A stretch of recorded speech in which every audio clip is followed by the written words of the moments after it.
Assalamualaikum class. This is your English teacher and today we are going to discuss the book exercises of chapter Sympathy. Both of these exercises should be done in book. You don't need to copy these exercises in your classwork copy. The first one is vocabulary. Exercise D. Unscramble the letters and form the correct words. Here are some words which don't have any sense, which don't have any meanings. You just have to shuffle the letters of this word and then to form a new word, the correct word, okay, which have some sense. Like the first word is sorrow, the second word is depressed, the third word is grief, and you have to do the rest by yourself, okay. It's an interesting exercise. I hope you'll enjoy doing this exercise. Spell well. The next exercise is exercise E.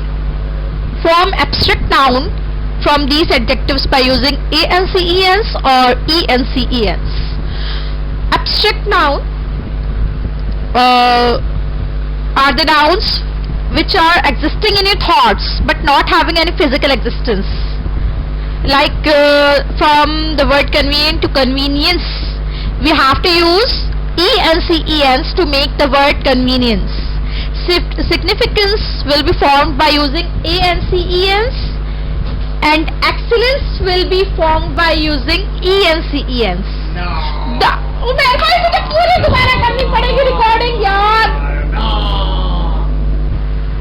Spell well. The next exercise is exercise E. Form abstract noun from these adjectives by using ANCENS or ENCENS.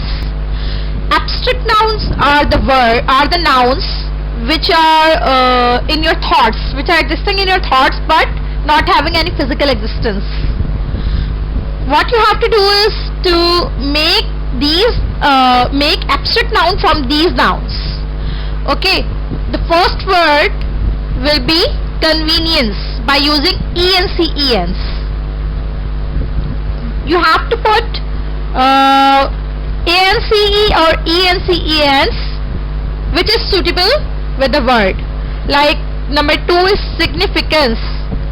To make this word significance, you have to use ANCENS, and the word excellent will be excellence, will be formed excellence by using ENCENS. Not the very difficult one. This is very easy exercise, and you have to do the rest of these words by yourself. Okay, class? Okay, here are some instructions for your written work. You will get your written work soon, and for that first you have to make a title page of this chapter, of this poem Sympathy, and then you have to start the word meanings from the next page. After doing words meaning, you have to